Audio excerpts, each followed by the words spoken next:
Welcome to Talent Talks, your go-to podcast for insights into global recruitment and the power of finding the right talent. Brought to you by More Staffing. Whether you're an entrepreneur, an HR expert, or just keen on personal and professional growth, we're here to share valuable insights and stories. Hi, I'm AC. And I'm Lara, your hosts for today. Lara, I'm so excited for our episode today. We will be interviewing the recruitment directors of More Staffing, JC and Yuj. That's right, JC and Yuj have been instrumental in growing our talent pool and talent endorsement at More Staffing. Both of them have been with us for more than 2 years and with More Staffing through ups and downs. I wanted to give more introduction for these two ladies that we have today. I think this is going to be helpful for our listeners to understand what sets us apart as an agency in More Staffing because of our talent recruitment specialists. Jason and I are both supply chain experts and growing e-commerce businesses of many years before More Staffing was born. Although our background is not in staffing or manpower or talent acquisition, we were able to support our first few clients who trust us to find them the talents for their e-commerce businesses because of our experience in e-commerce businesses ourselves. We have a long years of experience in business operations, supply chain management, and dealing with different talents, remote talents for DTC brands, e-commerce businesses. And so I would like to give the floor to JC and Yuj to quickly just introduce themselves, their background, particularly very excited to share with you about JC's background that is not in talent acquisition directly, but I would like to give this floor to JC and Yuj to introduce yourself. Hi guys. I'm JC. I'm the Director of Talent Acquisition for More Staffing. So as Lyra mentioned, before we started More Staffing, we were both in the e-commerce space supporting DTC brands in their supply chain department. But prior to that, Lyra and I met when we worked in the Middle East as flight attendants. So it was really like a different skill set needed for the role. So yeah, and so far, like even without the experience, I think we were able to capture and adapt with how our recruitment process through our experience in supply chain, like qualifying potential vendors or manufacturers. We apply that in qualifying our candidates for each of the position that we have staffed. And also I think it's very important that since we were in the e-commerce space, we understand how the process works. We understand what type of individual who should be hired for the position. So I think that's one of the key success that we have in More Staffing. So yeah, huge. Hi everyone. Hi Lara. Hi AC and JC. My name is Eugenia. You can call me Yuj. And I have been a recruiter since 2019, so almost 5 years now. So my journey in hiring started back because I graduated from an HR degree. So it was not actually my choice. When I went back to the Philippines from Japan, I haven't think of any course to take. So I just asked my childhood friend what's the course that she was taking that time. So I want to be with her all the time. So I just chose HR. So when I started doing my internship for a local BPO company, small BPO company here in our town. Out of the 5 interns, I was surprised that I was the one they chose to absorb in the company. So that was 2 months before I graduated college. So I was really happy, and then was really aware on how recruitment works, something like that. So I was hired for an HR associate role. So it was not only recruitment that I did that time. So I did employee engagement, records keeping, stuff like that. But I like recruitment more because I was interacting with people and love the feeling of giving jobs to people. So after that, I moved to a bigger company, still a BPO, because I was invited by my friend. I worked as a recruitment specialist. There I was trained really solely for recruitment. So I was under the talent acquisition department. So hired under sourcing teams, I was taught how to source and did interviews, like 30 interviews for, daily. And then I tried doing interviews in a coffee shop for our job caravans and also job fairs, something like that. So yeah, I was really trained there. And then when I started applying in this kind of setup, remote setup, I thought I won't be doing recruitment anymore because I was hired as an HR admin. But when I stepped in, I just realized that I'm doing the same thing, and I'm loving it up until now, and then continuously learning. So yeah, it's for my Thank recruitment you job. for Thank you for sharing, JC and Yuj. I think for listeners, the combination of JC's experience in e-commerce and huge wide experience in recruitment have been a great combination Mhm. from the beginning. And for the 2 years that they have been providing jobs for the Filipino talents. All right. That's wonderful. So, JC and Huge, now that you are immersed in the recruitment space, can you share your journey in the field of talent acquisition? Okay, I'll go first. It was like a challenge because most of the clients that we have are like startups or small to medium sized companies. So the requirement of each of our clients differs, and usually it's very specific to the requirement of the company. Like they may need one person to have like a several skill set, but not compromising, of course, the quality of the talent that we have. So this is where the challenge is. But the good thing with this is that since the remote work started, like especially during the pandemic, there are a lot of Filipino talents who have like self-learned and really upskill their skills and expertise because they know that most of the clients in the remote space require several skill sets to hire someone. So that is where like the challenge is in finding the right talent, but we made sure that through our sourcing efforts, like we don't just rely on job boards, but actually find people who we think best fits the role, and then we invite them to apply for the position. I think this combination of, having applicants and inviting potential candidates to apply have led to our success in finding the right fit for our client. All right. For you, Huge, can you tell us about the core principles of effective job recruitment? Okay. So for me, of course, we should post a very clear, not just clear, but very comprehensive job description. Also, sourcing. We should not mess that up because we start by doing sourcing. So, if we mess that up, we might be, wasting so much time in the process. And also, fair evaluation for the candidate. So, we do not just ask about their technical expertise. We make sure that they're committed to the job and how, they should have this sense of ownership and initiative when we hire people and we evaluate people, so we gauge their experience through that. Nice. Thank you. Thank you for sharing that. Lara, I think this is along the lines of what you just asked, Huge. But to your perspective, JC, how do you approach the recruitment process to attract the right candidates? Okay. So I think the understanding of the client's needs and the job description really is like the core, it's like a need for us to be able to be successful in our search. Like again, we don't do generic job hunt or posting.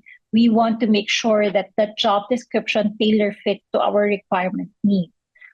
We do discovery call and we try to deep dive as much into details the requirements of the clients, like understanding where they're coming from. Why is there a need to hire remotely? Like this kind of knowledge or information that our clients share during our call would really lead us to our success, because if they have like experience or they had like any improvements, for their next hire, we want to incorporate that in our finding the right candidates for the role. JC, you've mentioned about discovery call, and for discovery call, you're taking the calls with our clients as well. How do you effectively and efficiently transfer or disseminate the information that you get from the clients to make sure that our recruitment specialists understand what they're sourcing? Mhm. So, as much as possible, like what we have, like all the information that we have gathered or related to the team. So we align with what kind of person or expectation our client needs. So we want to make sure that everyone is on track or have at least a brief history of the exchange of between the client and me or you, Lara, to make sure that they have the background of each of our clients. Thank you. So, you've mentioned earlier that there is fair evaluation for each applicant. Once you've attracted a pool of candidates, how do you streamline the selection process? All right. So what I do is first I go back to the basic, the job description. So I review and then I list down what are the non-negotiable requirements of the client. And then I go back to our ADS and start doing CV reviews. So we then move, the qualified candidates would then move to the next step. That's going to be the phone screening. And then after that, if they pass the phone screening, and then we will do the initial interview and we guide the candidate all throughout the process up until they get hired. Thank you for sharing that. And you've mentioned earlier, JC, multiple times about the difference on job boards and headhunting.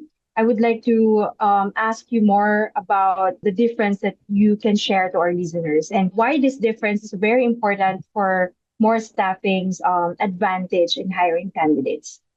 Mhm.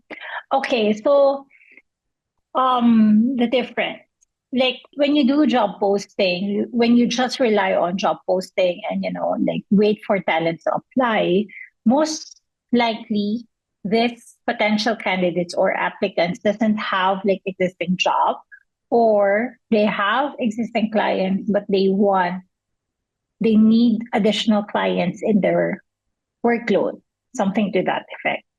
What we want is to have this, like, we don't want to be biased and just think that they don't have a job because they're not fit. But, we, of course, we consider them and we check all the applicants that we have.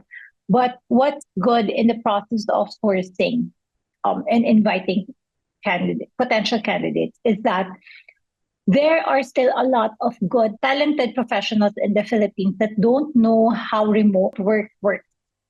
Like they don't know that there's an opportunity to work for clients abroad while in the comforts of their home. So we want to expand this opportunity, not just for those who are actively in the remote space, not just those who are actively as looking for clients, but actually those people who are still not within the remote work, who has the great potential and the skills needed for the job. So we want to open that opportunities for wider audience in the Philippines. And you have mentioned too is that whenever you're doing in the selection process, that there are assessments. There are assessments being done for your talents. So for those or talents or candidates. And having said that, how do you know which assessment to use when hiring a talent? Okay, usually we have specific assessments that we use. It's not impossible. We usually get, great resumes. But when you deep dive during the interview, they're like so candidates. There are candidates who are like, when you check their resume, it's like it checks out.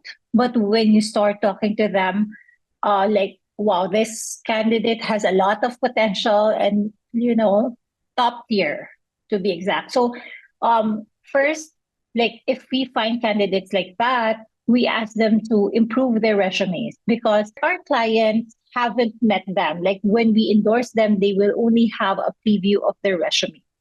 So we want to make sure that their resume talks. They want to make sure that once they meet this person in the resume, it's exactly how it says, them to be. But it doesn't end there, because sometimes you have a great talker, but, it's not, they don't deliver as much as they said they would. So the assessments that we provide, we provide different assessments for supply chain experts, inventory planners, customer support, graphic designers. So we want to make sure that these assessments, they can actually deliver what they said they are capable of. Like, we actually ask them to create actual tasks from the actual job from our clients. Like, we collaborate with our clients, ask them what would be your typical task for this type of role, what will be your expectation. This is just to give them more gauge on which candidate resonates more with how they work, or how they want the work to be done. Thank you for sharing that, JC. And you, given your experience as a recruitment specialist, even before pandemic or the remote work has boomed, what has the shift towards remote work that affected the hiring strategies of companies? So before, when I worked for BPO companies, we usually do massive hiring, right? So, and there are times before that we couldn't get any leads, so I had to do like floor walks and you know, doing lead generation physically, something like that. So, but right now it's very accessible. So we just post it in our job boards and we do target sourcing. So it really expanded our pool. So we do not just hire from a certain place, but all over the world, especially here in the Philippines. I don't just hire in Manila, but there are also people I interview from Cebu, from Davao. So yeah. Thank you. Thank you for sharing that. It's just like all of a sudden the world has expanded, that you're not just geographically limited to one area, but now you can go from north to south, east to west of the entire country and to the world that you've mentioned.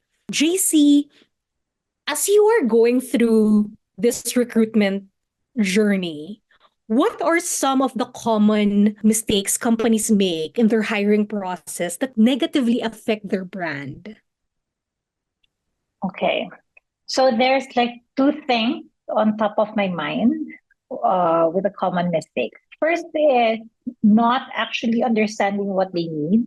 So we get that sometimes, in the middle of the hiring process, they would realize something from the batch of candidates that we will endorse. And then they will edit the job description to accurately reflect their requirements. So this is there will be an impact because, the time is not wasted, but the hiring process will take much longer. Of course, once you change a job description, it will be another search. So that will be another 2 weeks. Also, we understand, most of the small, startup, small to medium-sized companies, they don't have human resource to do onboarding for them. So usually there's a miscommunication in this case. Once you have not onboarded successfully a hire, there could lead a miscommunication on the expectations of the job. There are many things that can go wrong without proper onboarding or setting up expectation with your potential hire. So we encounter this, we have encountered clients are not happy because this and that. And then when, of course, we want to get the whole picture, why they're not happy or what. And then we will find out that there's no communication between the client and the hire. So, this could be essentially a problem in the long run, regardless of who will we replace or hire for that particular position. So I think especially, I think this is the challenge, hiring someone remotely, you need to be very clear in communication, at least set expectations for the deliverables and be aligned on where you want the partnership to go. Because this is where the success of like most of the clients that we have who have been working with their hires for more than a year, like there should be a constant communication between the client and the hire. JC, I hear you that these are the challenges or usually the mistakes that our clients have been making. How have more staffing or you personally helping to bridge the gap? Once that you felt that during discovery call, how are you helping to bridge the gap? Okay, during the discovery call, we want to like guiding questions. Like we want to make sure that we incorporate that during the call. We want to like an overview of how their business works, the framework, how are their team members work, who's currently doing the job. First, we identify that. So we ask questions like especially if it's a position that we have hired before. So we have more like experience on the expectations of similar client, you know. So we ask that in order to be successful in creating the final job description. In case of the onboarding, how do we support that? We bridge because after deployment, we continue our support. We have check-ins. 1 week check-in after deployment, 1 month check-in. This is just to make sure that they are both happy working with each other, and if there are any improvements that needs to be made, we right away take action. So we always ask for feedback, both from our clients and our candidates, just to identify, if there's anything that we can provide or support them with. Thank you. Thank you so much for that. So we're nearing to our end. And for my last question, but definitely not the least, Yuj and JC, what advice would you give to new HR professionals or entrepreneurs looking into improving their hiring process? Okay. So for me, we need to prioritize continuous learning and leveraging technology effectively. So don't say no easily. So if you're unfamiliar with the task, make it a point. You try, and then after trying, give your feedback. So for me personally, I do research if there are things that I'm not familiar with. So I watch videos on YouTube. Yeah, and lastly, we need to place a strong emphasis on candidate experience. So we need to communication is key. So we need to update them about their status, and yeah, and make them engage with our company or. Yes. So thank you for sharing that, Yuj. For me, I think one of the best practices is that apart from research, is that understanding the current pool or what's available there. There are positions like we get, usually it's like, do we have this type of person, But again, it comes with the research of making sure that you know what's out there, what type of candidates is actually present in the market, or someone who we can tap. Also, I think engagement with the candidates. I think we have established good relationships with the candidates that we have endorsed, we have interviewed. We make sure that if we think they are qualified for a position, even if they were not hired for a client who had interviewed them, we continue communicating with them if there's any potential, if there's an opportunity for them.